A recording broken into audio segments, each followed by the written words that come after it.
यो everyone. तो आज हम बात करेंगे हैंड टूल्स की।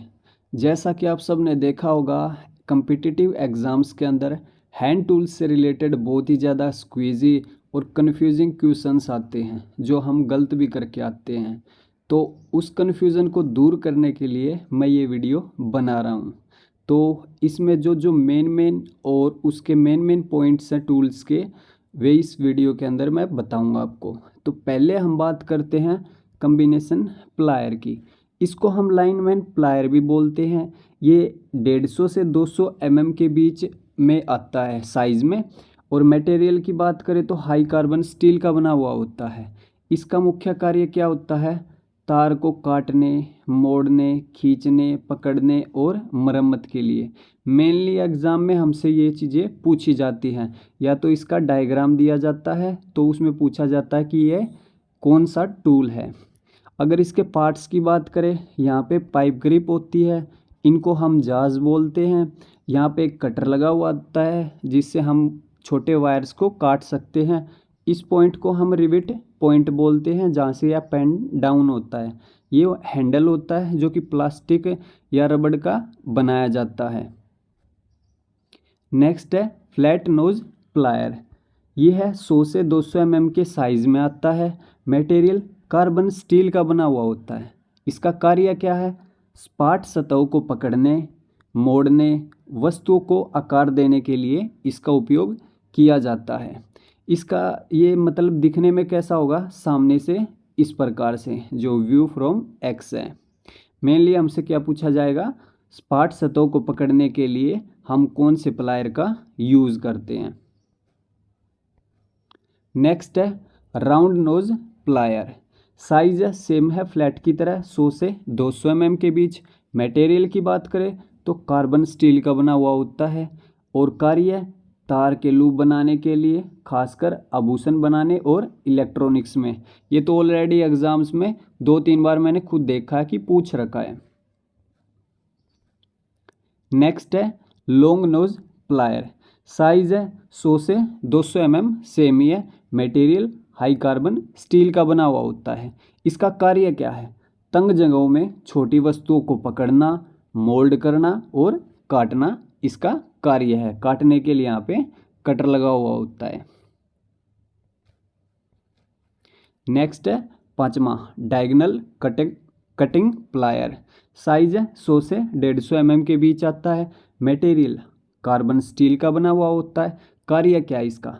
कम गेज के कॉपर और एल्यूमिनियम के तार काटने के लिए इसका उपयोग किया जाता है। ये इस प्रकार का होता है, आपने ये देखा होगा। नंबर 6 है फेज टेस्टर, न्यून टेस्टर, और इसको हम पेंसिल टेस्टर भी बोलते हैं। जो कि एग्ज़ाम में हमसे इससे ये पूछा जाता है कि इसकी वर्किंग वोल्टेज कितनी होती है। 100 से 250 वोल्ट है। और हाईएस्ट वोल्टेज होती है वो इसकी 500 वोल्ट होती है। इसके अंदर 1 मेगा ओम का रेजिस्टेंस लगाया जाता है। प्रवाहित धारा को कम करने के लिए सीरीज में प्रतिरोध लगाया जाता है जो कि धारा को 300 माइक्रो एम्पियर तक कम कर देता है। इसके अंदर एक छोटा सा न्यून बल्ब होता है जो कि 0.5 वोल्ट का होता है। अगर इसके पार्ट्स की बात करें तो यहाँ पे स्प्रिंग होता है और यहाँ पे मेटेलिक टच स्क्रू होता है। इसको टच करके हम फेज़ का पता लगाते हैं। यहाँ पे न्यून बल्ब है जो 0.5 वोल्ट का होता है। यहाँ पे रेजिस्टेंस 1 मेगा ओम का। ये मेटेलिक रोड और ये फ्लैट टाइप हेड का होता है जो हमने अभी ले रखा है। अलग अलग टाइप से आते हैं। यहाँ पे फिलिप्स हेड भी हो सकता है, टॉर्क्स भी हो सकता है। 7th है स्क्रू ड्राइवर। चयन कैसे करेंगे? लंबाई के आधार पर, टिप के आधार पर और इसके व्यास के आधार पर। मतलब कि 150 इसकी लंबाई होगी, 0.6 इसकी टिप होगी और 4 इसका व्यास होगा। जो कि इसका ये होती है ना शंक, या इस यहाँ पे उसका व्यास होता है। सेम ऐसे ही 200 में लंबाई, 0.8 इसकी टिप, 5.5 इसका व्यास, ये थोड़ा इससे बड़ा होगा। और इसी में इसके प्रकार होते हैं। जैसे कि पहला है फ्लैट हेड, एक सपाट आयताकार टिप यह सोल्टेड स्क्रू के लिए उपयोग किया जाता है। दिखने में इस प्रकार का होगा, फ्लैट हेड, जिसको हम माइनस का भी बोलते हैं। सेकंड है फिलिप्स हेड, एक क्रॉस के आकार का टिप, और यह फिलिप्स स्क्रू के लिए उपयोग किया जाता है। इस प्रकार का होता है फिलिप्स स्क्रू, जिसको हम प्लस का स्क्रू भी बोलते हैं। नेक्स्ट है टोरेक्स हेड, स्टार के आकार का टिप, जिसका उपयोग टॉर्क स्क्रू के लिए करते हैं। जो मैंने पीछे फेस टेस्टर में बताया था वो टॉर्क टाइप के नहीं होते हैं, सॉरी उसके लिए। मेन अगर हम इसकी स्क्रू ड्राइवर की बात करें तो वो होता है इस प्रकार से। नेक्स्ट है रेचेड टाइप, तंग जगहों पर या जॉब स्क्रू को बार बार कसने या ढीला करने के लिए इसका उपयोग किया जाता है। रेचेड टाइप इस प्रकार का होता है। इसमें हमारे सभी जो होती हैं, इसमें आगे हम इसकी सैंक लगा के इसको चेंज कर सकते हैं। जैसे हम इस पर टॉर्क्स भी यूज़ कर सकते हैं, फिलिप्स भी, फिलिप हेड भी, इस टाइप से और भी जो होते हैं प्लस के माइनस के हम यूज़ कर सकते हैं। नेक्स्ट है हैमर, चयन कैसे करते हैं हैमर का? वजन और पिन के आधार पर इसका हम चयन करते हैं। इलेक्ट्रीशियन हैमर है वो 250 ग्राम से 400 ग्राम का होता है, और कई जगह ऐसा बुक्स में या मतलब जो टीचर्स पढ़ाते हैं उनका मैंने देखा कोई 0.11 kg भी बताता है, और अलग अलग है सबके। जो मेन है मैंने 3-4 बुक से उठाया है, 250 से 400 ग्राम इलेक्ट्रीशियन हैमर होता है। और इसके टाइप्स हैं, एक है पहला है बॉल पिन, चिपिंग और रिवेटिंग कार्य के लिए हम बॉल पिन हैमर का यूज़ करते हैं। दिखने में कैसा होता है? इस प्रकार से, ये रहा बॉल पिन हैमर। इस पार्ट्स को हम फेस बोलेंगे, इसको हम चिक बोलेंगे, यहाँ पे ये नेक है, इसको हम वेज बोलेंगे, इसको हम हैंडल बोलेंगे जो प्लास्टिक और काठ का हम वुडन का यूज़ कर सकते हैं। यहाँ से हमें इसका पता चलेगा कौन सा हैमर ये बॉल पिन। सेकंड है स्ट्रेट पिन, धातु फैलाने के लिए हम स्ट्रेट पिन हैमर का यूज़ करते हैं। स्ट्रेट पिन कैसा होता है? इस प्रकार से इसकी पिन होती है, पार्ट सेम ही है इसके भी। थर्ड है क्रॉस पिन हैमर, धातु को फैलाने या सीट के किनारे वाले भाग को मोड़ने के लिए इसका उपयोग करते हैं। पिन की अक्स हैंडल से 90 डिग्री पर होता है। जैसे कि ये है ना, यहाँ से और यहाँ पे ये 90 डिग्री का एंगल होता है। इसमें हमें क्या पूछा जाता है? या तो इसकी डायग्राम दिया जाता है, या इसका वेट पूछा जाता है, और या इसका चैन पूछा जाता है हैमर से। नेक्स्ट है स्लेज हैमर, वेट 2 से 10 किलो के बीच हमारा ये स्लेज हैमर आता है, जिसको हम गन भी बोलते हैं हिंदी में। कार्य क्या है? बड़े और भारी कार्यों के लिए हम इसका उपयोग करते हैं, वजन में ये सबसे भारी होता है। नेक्स्ट है, अगर दिखने की बात करें डायग्राम तो इस प्रकार से होता है, इसको डायग्राम बना सकते हैं। नेक्स्ट है हमारा क्लो हैमर, जिसको हम पिंसर हैमर भी बोलते हैं। कार्य छोटे कीलों को ठोकने और निकालने के लिए हम इसका उपयोग करते हैं। अगर हम इसके पार्ट्स की बात करें तो यहाँ पे हैंडल के ऊपर ग्रिप लगी हुई होती है, जिससे हम इसे आसानी से पकड़ सकते हैं और ये हमारे हाथ से फिसले ना। ये होता है हैंडल। यहाँ पे फेस होता है, इसको हम नेक बोलते हैं। यहाँ पे आई, इसको चीक और इसको क्लो। तो हमारा पहचान किससे होगी? इससे। और इसका डायग्राम ऑलरेडी एग्जाम्स के अंदर पूछ रखा है। नेक्स्ट है मैलेट, कार्य क्या होता है? सीट मेटल को बेंड करने या सीधा करने के लिए इसका उपयोग किया जाता है। दिखने में इस प्रकार का होता है मैलेट। ये भी एग्जाम में डायग्राम पूछ रखा है। 7th है रिवेटिंग हैमर, कार्य क्या होता है? रिवेटिंग को फैलाने और जोड़ने के काम में इसका उपयोग किया जाता है। ये दिखने में कैसा होता है? इस प्रकार से। इसका भी सेम डायग्राम पूछ रखा है। नेक्स्ट वीडियो बनाऊंगा, उसके अंदर मैं इसके हैंड टूल्स के मोस्टली जो पूछे गए हैं MCQ, उनकी एक वीडियो बनाऊंगा। 9th है फाइल्स। अगर मटेरियल की बात करें तो हाई कार्बन स्टील की बनी हुई होती है, ठीक है। और साइज़ की बात करें तो ये 150, 200, 250 और 300 mm के साइज़ में उपलब्ध होती है। हील से टिप के बीच की दूरी को रेती की लंबाई कहते हैं। यह एग्जाम में पूछा हुआ है। यहाँ से ये होगी इसकी टिप, ये होगी इसकी हील। हील से और टिप के बीच की लंबाई को इसकी लंबाई बोलते हैं। घिस जाने पर बॉडी को टेम्पर किया जाता है। इस पार्ट को हम टेम्पर करते हैं। ग्रेड, इसका वर्गीकरण के आधार पर इसको 3 भागों में बांटा गया है। पहला है ग्रेड के आधार पर, इसके अंदर आती है रफ, स्मूथ, बस्टर्ड। सेकंड है कट के आधार पर, single cut, double cut, रास्प cut, curved cut. तीसरा है आकृति के आधार पर, flat, square, round, triangle, half round, hand file. इनके आगे आगे मैं कार्य भी बता दूंगा। फर्स्ट है फ्लैट फाइल। कार्य क्या होता है? सपाट सतहों को समतल करने, आकार देने और चिकना करने के लिए इसका उपयोग किया जाता है। दिखने में कैसी होगी? इस प्रकार से फ्लैट होगी। सेकंड है राउंड फाइल। छेद को बड़ा करने, गोल किनारों को बनाने और चापलूसी सतहों को चिकना करने के लिए इसका उपयोग किया जाता है। दिखने में सामने से राउंड होगी ये। थर्ड है स्क्वायर फाइल।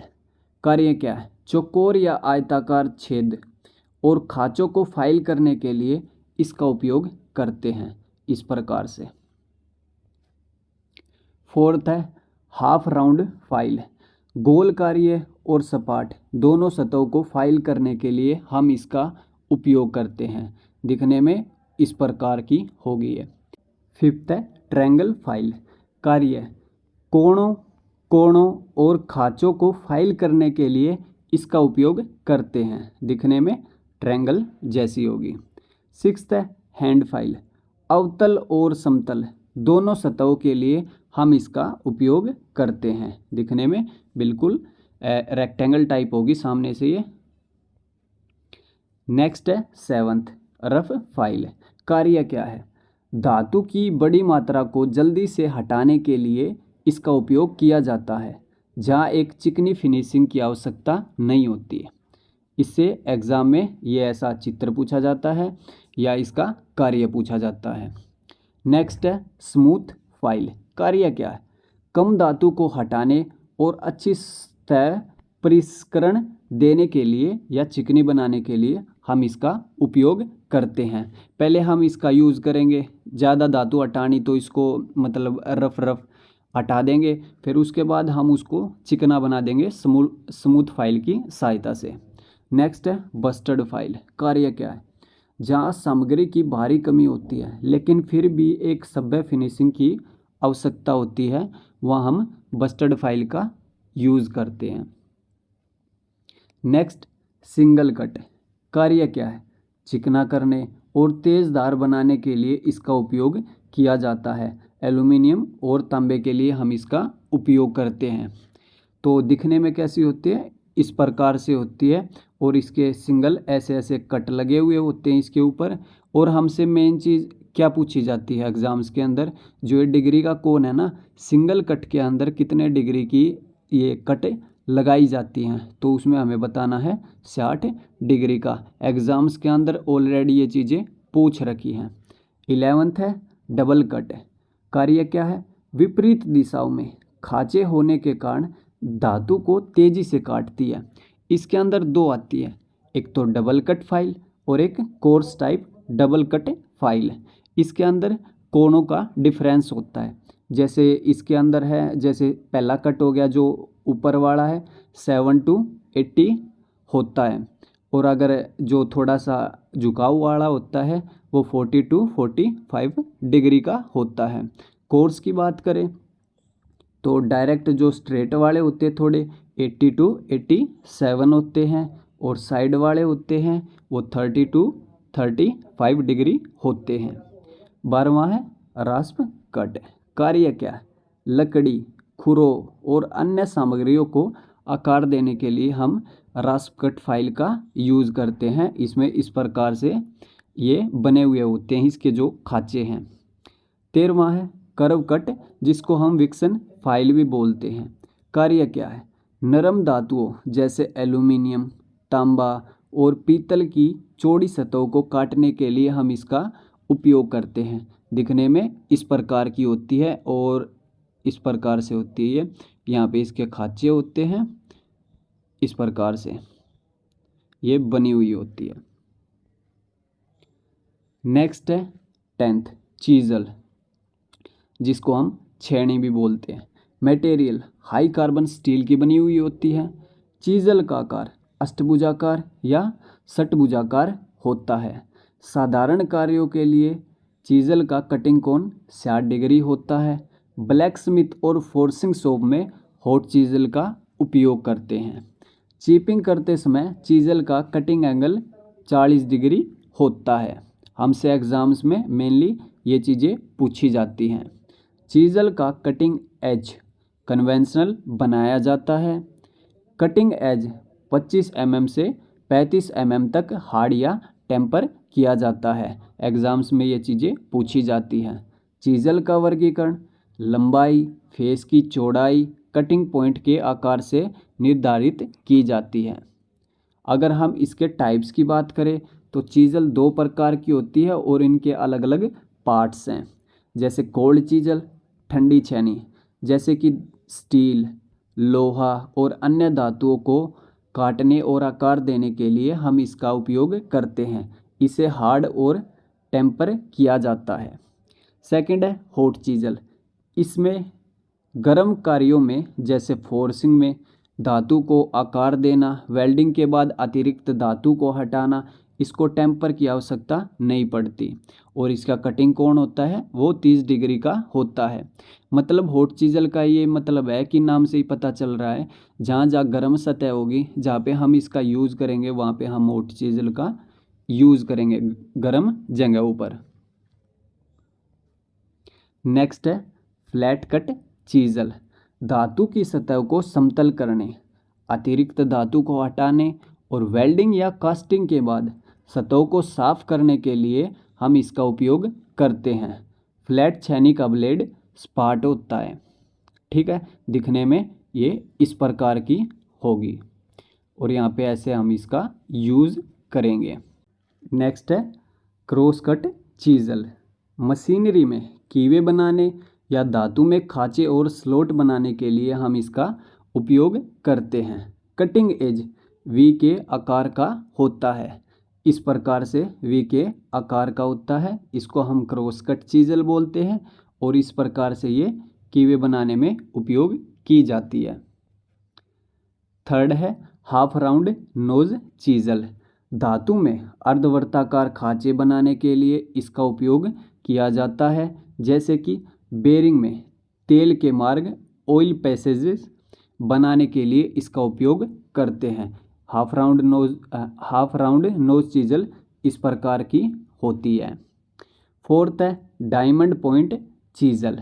धातु के किनारे और कोणों को वर्गाकार या नुकीला आकार देने के लिए इसका उपयोग करते हैं और धातु की सतहों पर वी खांचे बनाने के लिए भी करते हैं। इस प्रकार से इसका आकार होता है और ऐसे हम इसको यूज़ करते हैं कोणों के अंदर। मेनली हमसे इसका कार्य ऑलरेडी एग्जाम्स में पूछा हुआ है। फिफ्थ है वेब चीजल, जिसको हम पंचिंग चीजल भी बोलते हैं। ड्रिलिंग के बाद बने होल्स के बीच की अनावश्यक धातु को काटकर हटाना होता है। तो जैसे हम यहाँ पे पहले ड्रिल से छेद कर लेंगे किसी धातु के अंदर, फिर हम इस वेब चीजल की सहायता से हम इस छेदों को आपस में काट के एक दूसरे से इस प्रकार से जो बीच की धातु है उसको हम निकाल सकते हैं। सिक्स्थ है मोर्टिस चीजल। लकड़ी के काम में खासतौर पर गहरे और स्टीक मोर्टिस जॉइंट बनाने के लिए और मोर्टिस टेनन जॉइंट बनाने में मदद करता है। इस प्रकार की ये होती है। इसका डायग्राम एग्जाम्स के अंदर ऑलरेडी पूछा हुआ है। सेवंथ है फर्मर चीजल। लकड़ी को आकार देने, डिज़ाइन बनाने और स्टीक 90 डिग्री के कोनों को काटने के लिए हम इसका उपयोग करते हैं। यह मोर्टिस चीजल से पतली होती है। फर्मर चीजल इस प्रकार की दिखाई देती है। 11th है इलेक्ट्रीशियन नाइफ। तारों और केबल के इंसुलेशन को काटने और हटाने के लिए इसका उपयोग किया जाता है।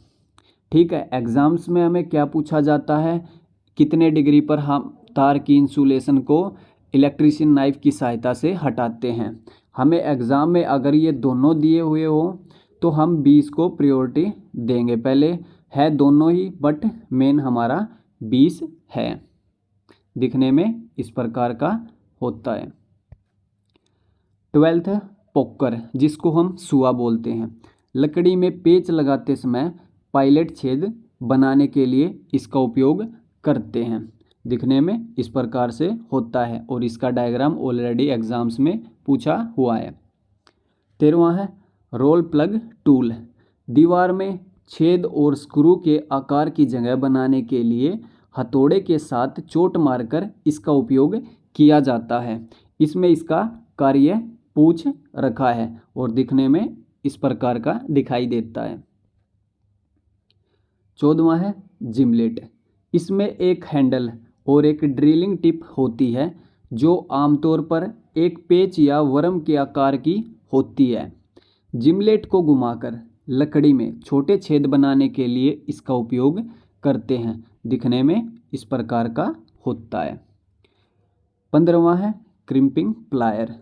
तारों और कनेक्टर के बीच लग्स द्वारा सुरक्षित कनेक्शन बनाने में मदद करता है। ये हमारे होते हैं लग्स और इसको हम क्रिम्पिंग प्लायर बोलते हैं। इसका ऑलरेडी एग्जाम्स के अंदर डायग्राम पूछ रखा है। 16वां है स्टैंडर्ड वायर गेज, जिसको हम शॉर्ट फॉर्म में SWG बोलते हैं। वायर तार के अनुप्रस्थ काट क्षेत्रफल, क्रॉस सेक्शन एरिया या व्यास और धातुओं की शीट की मोटाई मापने के लिए हम इसका उपयोग करते हैं। ब्रिटिश मानक तार गेज SWG एक और मानकीकृत प्रणाली है जिसे 1884 या 19वीं शताब्दी में कानूनी मानक बनाया गया था। हमसे एग्ज़ाम में ये दोनों चीज़ें पूछी जा सकती हैं। 1884 या 19वीं शताब्दी में मानक बनाया गया था या कब बनाया गया था। अगर हम इसकी परिधि की बात करें, जो ऑलरेडी बहुत से एग्ज़ाम में पूछा गया है, अभी NVS के एग्ज़ाम में भी ये क्वेश्चन पूछा था कि इसकी जो परिधि के नंबर होते हैं वो कितने होते हैं। 0 से 36 नंबर होते हैं और व्यास mm में होता है और ये स्टेनलेस स्टील का बना हुआ होता है।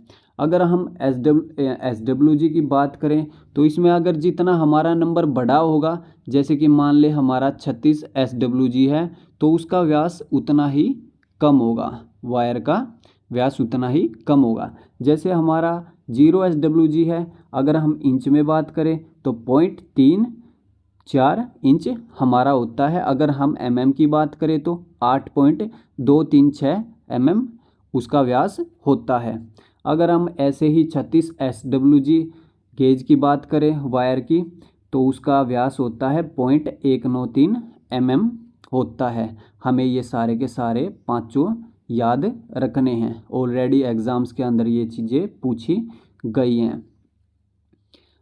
और ये है अमेरिकन वायर गेज, AWG की इकाई मील्स होती है। एग्ज़ाम में ये चीज़ें हमसे पूछी हुई है कि जो अमेरिकन वायर गेज होती है उसकी इकाई क्या होती है, उसकी इकाई मील्स में होती है। 17वां है टेपर गेज। यह एक ठोस शंक्वाकार गेज है जिसका उपयोग टेप पर छेद के आकार को मापने के लिए उपयोग किया जाता है। न्यूनतम माप या लिस्ट काउंट 0.01 mm तक होता है। दिखने में ये इस प्रकार का होता है। और इसकी हम बात करें तो ये जैसे हमने यहाँ पे एक छेद कर दिया, तो उस छेद के यहाँ से लेके यहाँ तक हम इसकी गहराई नहीं, इसका मतलब व्यास होता है वो माप सकते हैं मतलब। 18वां है steel ruler. Standard steel rule का लिस्ट काउंट 0.5 mm या 1/30 इंच होता है। हमसे एग्ज़ाम में ये चीज़ें पूछी हुई हैं। यह मुख्यतः 6 इंच, 12 इंच और 15 सेंटीमीटर, 30 सेंटीमीटर में स्टेनलेस स्टील से बने हुए होते हैं। दिखने में इस प्रकार का होता है। आपने में भी देख रखा है ये। नेक्स्ट है 19वां, आउटसाइड माइक्रोमीटर। माइक्रोमीटर स्क्रू और नट के सिद्धांत पर कार्य करता है। इसका उपयोग जॉब की थिकनेस और आउटर डायमीटर लेने या चेक करने में इसका उपयोग किया जाता है।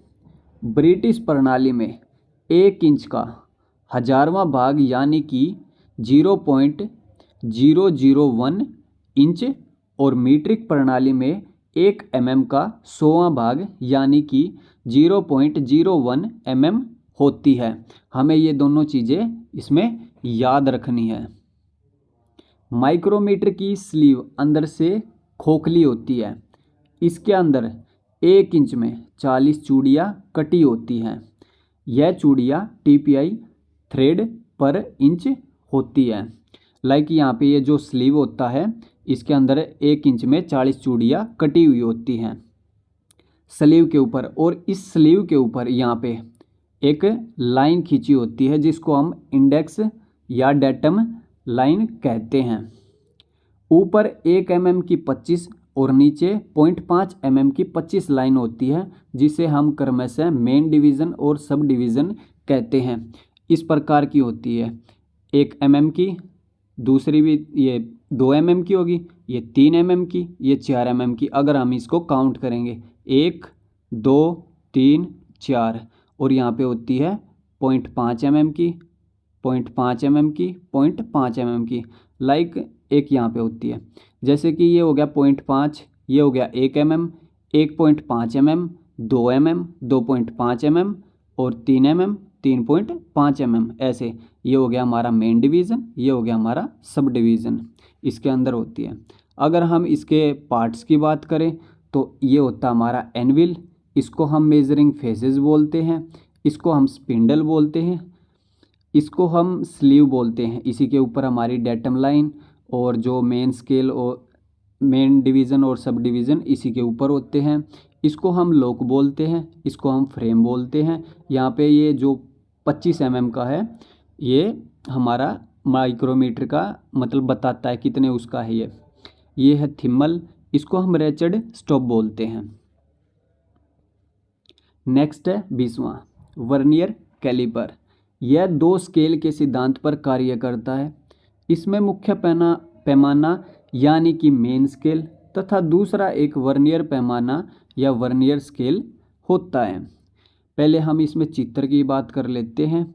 इससे हम गहराई मापते हैं, इसको हम डेप्थ बार बोलते हैं। यह हमारा मेन स्केल होता है, इसको ही हम मेन बॉडी भी बोलते हैं।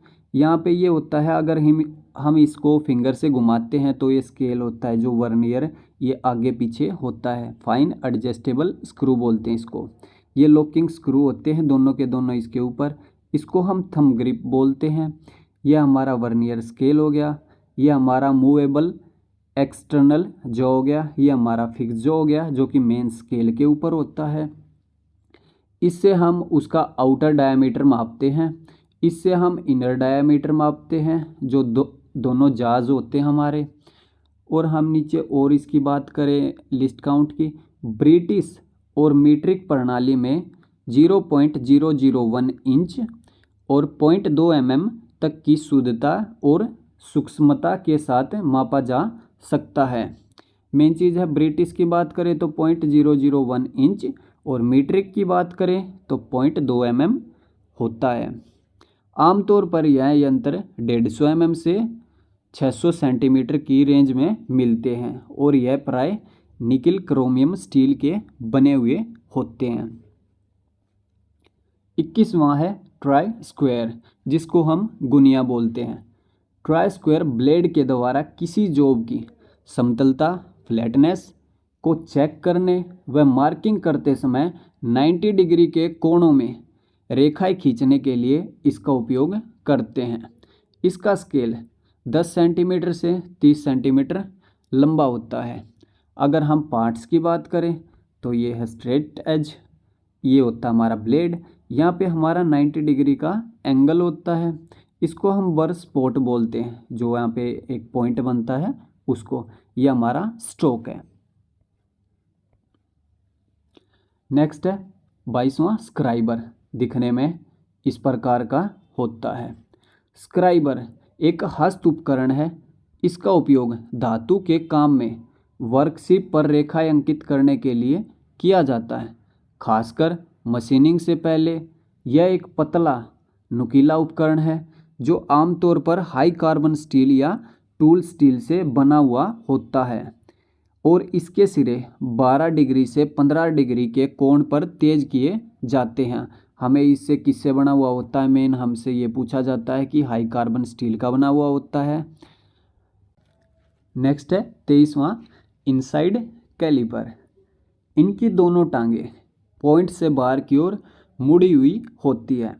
इनका अधिकतर उपयोग आंतरिक माप लेने के लिए किया जाता है, जैसे कि जॉब के सुराख के अंदर के व्यास और चौड़ाई की माप लेने के लिए हम इसका उपयोग करते हैं। इसमें रीडिंग लेने के लिए स्टील रूल की सहायता की आवश्यकता होती है। जैसे कि हमारे अंदर एक ये ग्रूव हो गया, कोई भी इंटरनल लगा लो, चाहे पाइप मान लेते हैं, हम इसके अंदर इसको ऐसे फिट करते हैं जहाँ तक ये टाइट होता है। फिर इसको बाहर निकाल के हम इसको स्केल की सहायता से इसका जो भी मतलब डायमीटर है वो हम इससे नाप सकते हैं। 24वां है आउटसाइड कैलिपर। इनकी दोनों टांगे अंदर की ओर अर्धगोलाकार आकार में मुड़ी हुई होती हैं। इनका अधिकतर उपयोग किसी जॉब की बाहरी माप लेने के लिए होता है, जैसे किसी राउंड जॉब के बाहरी व्यास, लंबाई, चौड़ाई और मोटाई की माप लेने के लिए इसका उपयोग करते हैं। इसका साइज रिविट या कील के सेंटर से वर्किंग पॉइंट तक मापा जाता है, यहाँ से यहाँ तक। यह 150 mm, 200 mm और 300 mm के साइज़ में उपलब्ध होते हैं। लाइक ये हमारी कोई जॉब है, इस जॉब पे एक हिस्सा इसका ऐसे आया, दूसरा यहाँ पे ऐसे आया इसका पॉइंट, और इसको फिर अलग से निकाल के इसको हम स्केल की सहायता से नाप लेते हैं। दिखने में इस प्रकार का होता है। 25वां है जेनी कैलिपर। एग्जाम में बहुत बार पूछ रखा है जेनी कैलिपर के बारे में। इस प्रकार के कैलिपर्स की एक टांग सीधी और सिरा तेज धार वाला होता है और दूसरी टांग पॉइंट के अंदर की ओर मुड़ी हुई होती है। इसको ओड लेग और हेफिरॉइड कैलिपर के नाम से भी जाना जाता है।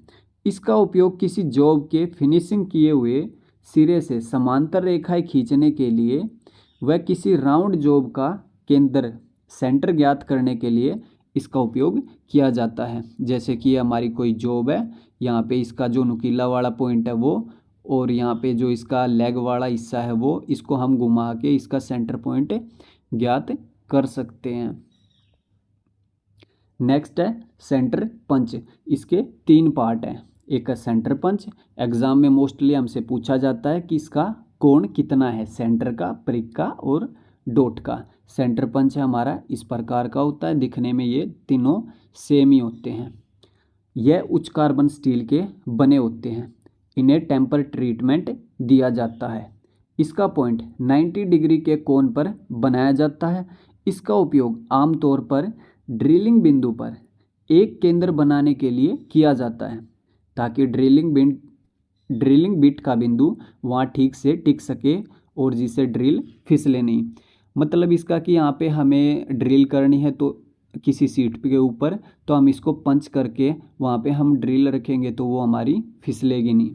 हमसे एग्ज़ाम में पूछा जाता है कि सेंटर पंच का कोण होता है वो 90 डिग्री होता है। सेकंड है प्रिक पंच। इसकी नोक 30 डिग्री के कोण पर बनी होती है। इसका उपयोग पतली धातु की चादरों पर निशान लगाने या उनमें छेद करने के लिए किया जाता है। एग्जाम में क्या पूछा जाता है, इसका कोण। थर्ड है डॉट पंच। यह काफ़ी हद तक सेंटर पंच जैसा ही होता है। मुख्य अंतर यह है कि इसकी नोक 60 डिग्री के कोण पर होती है। इसका उपयोग स्क्राइबर द्वारा किए गए निशानों को स्थायी बनाने के लिए किया जाता है, ताकि काम करते समय रेखाएं मिट ना जाए। इस प्रकार का होता है। इसका कोण कितना हुआ है, 60 डिग्री का, डॉट पंच का।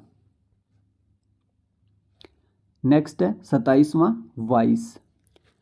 वाइस में हम बात करें तो पहला हमारा है बेंच वाइस। बेंच वाइस को पैरेलल वाइस भी कहते हैं। इसको बेंच पर फिट किया जाता है। इसका साइज इसके जॉ की चौड़ाई से लिया जाता है। जैसे कि ये इसकी जॉ की चौड़ाई यहाँ से यहाँ तक, ये वाली और ये वाली। इसका उपयोग फिलिंग, चिपिंग और हेक्साइन जैसे कार्यों में किया जाता है। ये आकार मतलब कार्यों के हिसाब से अलग अलग आकार के होते हैं। जैसे 75 mm का छोटे कार्यों के लिए, 100 mm का मध्यम कार्यों के लिए, 150 mm बड़े कार्यों के लिए उपयोग में लाए जाते हैं। और इसके फेस की ऊंचाई ज़मीन से 1 मीटर होनी चाहिए। मतलब हम ये मान सकते हैं कि जो हमारा बेंच है उसकी ऊंचाई 1 मीटर तक होनी चाहिए। सेकंड है पाइप वाइज। धातु, ट्यूब और पाइप के गोल वर्गों को पकड़ने के लिए पाइप वाइज का उपयोग किया जाता है। वाइस में स्क्रू ऊर्ध्वाधर 90 डिग्री और गतिशील होता है। इस प्रकार से यह हमारा हैंडल है, इसको हम स्पिंडल बोलते हैं, जो कि 90 डिग्री पर होता है। यह हमारा अपर जा, यह हमारा लोअर जा, इसको हम बेस बोलते हैं। ऐसे ही हम बेंच वाइज के पार्ट्स की बात करें तो यह हमारा बेस हो गया, यह हमारी फिक्स बॉडी होगी, इसको हम हैंडल और स्पिंडल या स्क्रू भी बोल सकते हैं। यह हमारा स्लाइडिंग जो हो गया, यह हमारा स्टेशनरी जो, जिसको हम फिक्स जो भी बोल सकते हैं, यह हमारी स्लाइड है। थर्ड है हैंड वाइस। हैंड वाइस का उपयोग स्क्रू, रिवेट, चाबियां और छोटे ड्रिल जैसे छोटे भागों को पकड़ने के लिए किया जाता है। दिखने में इस प्रकार का होता है। इसको हम पिविट पॉइंट बोलते हैं। यहाँ पे हमारा स्प्रिंग लगा हुआ होता है, इसको हम फ्लेंज नट बोलते हैं। एग्जाम में हमसे ये चीज़ें पूछी हुई है और इसका डायग्राम भी पूछा हुआ है। इसको हम जाज बोलते हैं। फोर्थ है पिन वाइस। पिन वाइस एक छोटा हाथ में पकड़ने वाला उपकरण है, जिसका उपयोग मुख्य रूप से लकड़ी, प्लास्टिक, धातु और यहाँ तक कि आभूषण जैसी सामग्रियों में छेद करने के लिए इसका उपयोग करते हैं। दिखने में इस प्रकार का होता है ये। इसको हम चक हेड बोलते हैं और इसको वाइस हैंडल बोलते हैं।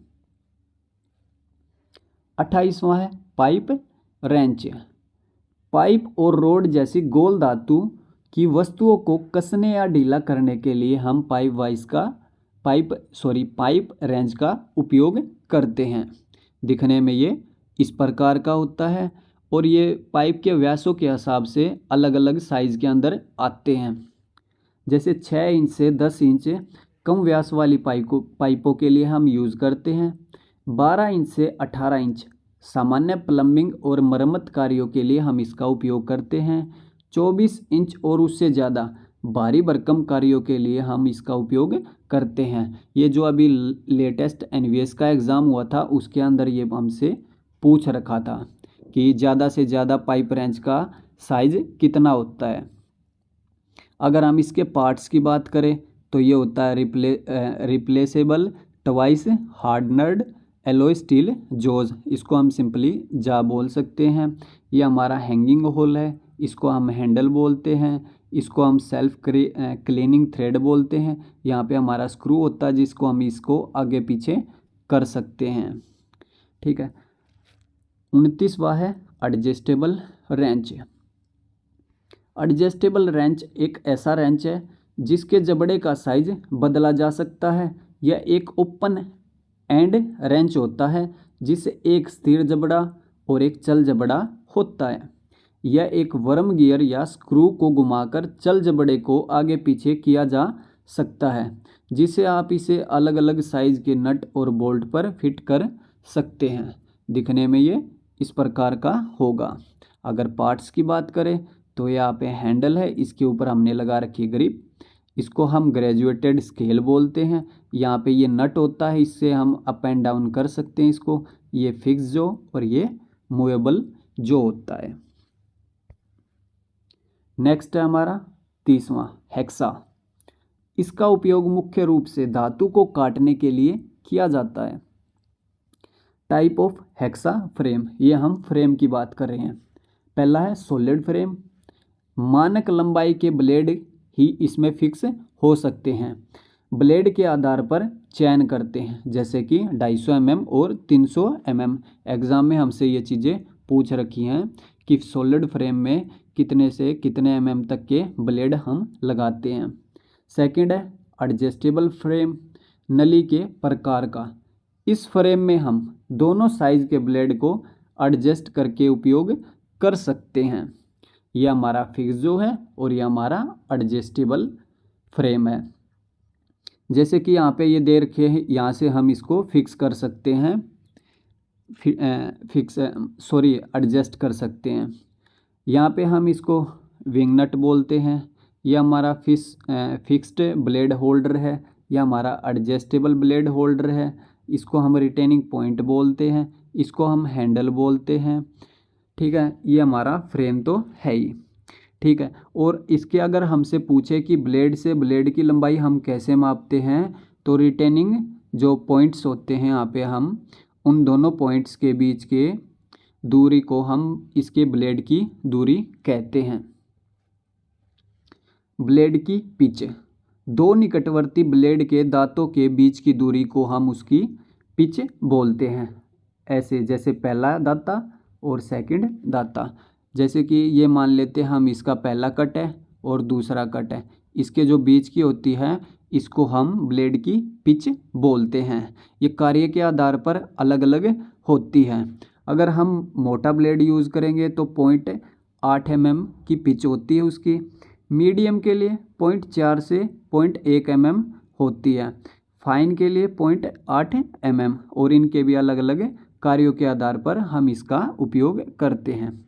जैसे सॉफ्ट मटेरियल जैसे कांसा, पीतल, डलवा लोहा के लिए 0.8 mm पिच वाले ब्लेड का उपयोग करते हैं।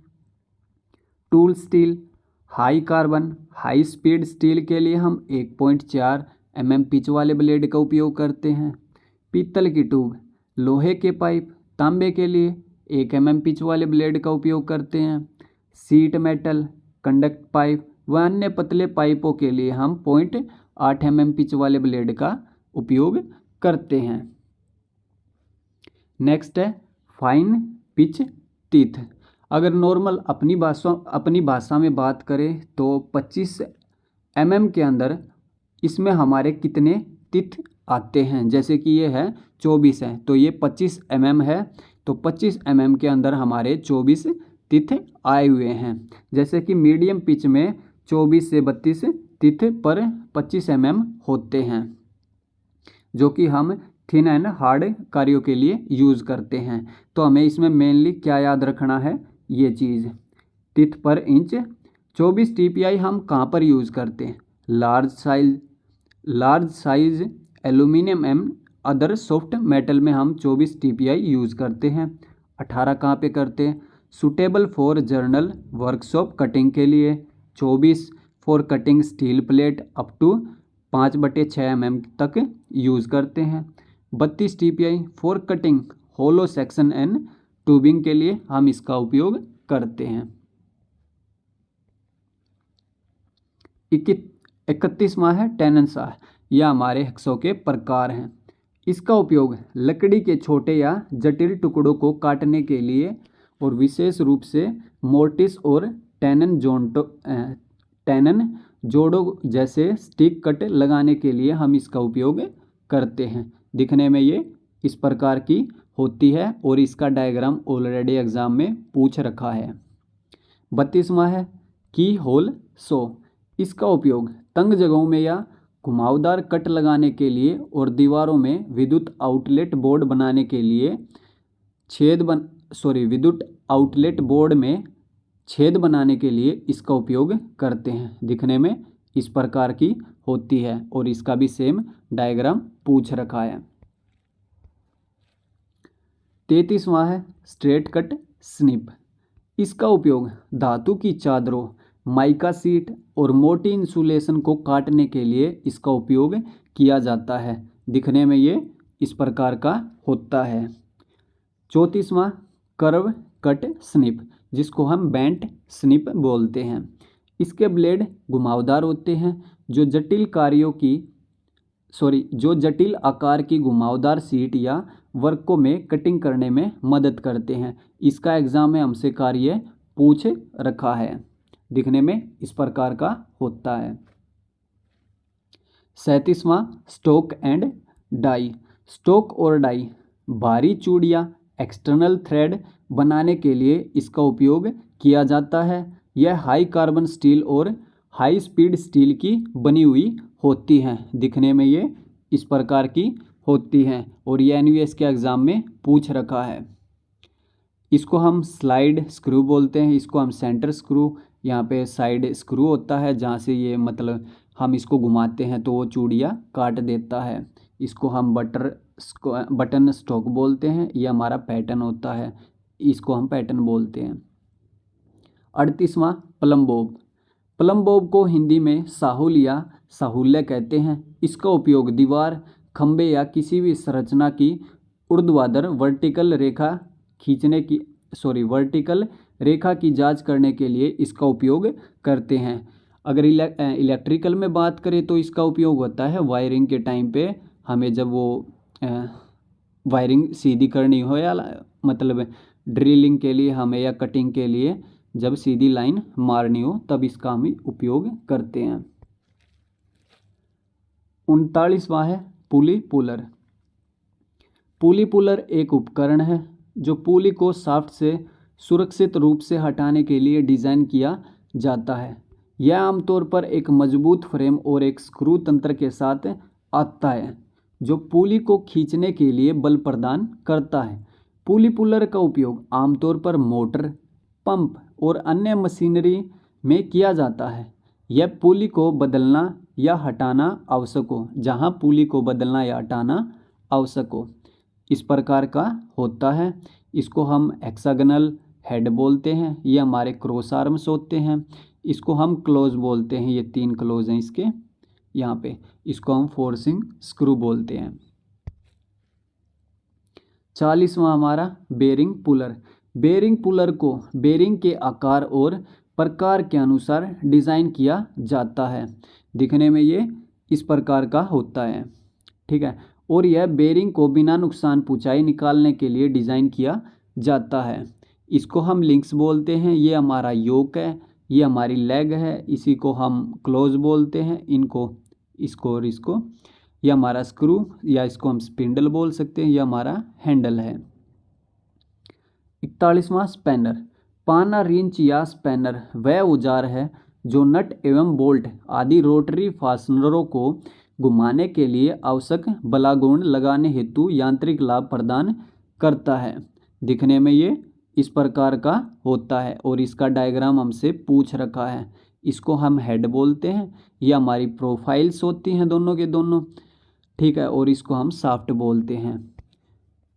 तो हमारी वीडियो यहाँ पे कंप्लीट होगी। अगर आपको मेरी वीडियो अच्छी लगी तो वीडियो को लाइक करना और मेरे चैनल को सब्सक्राइब करना। धन्यवाद।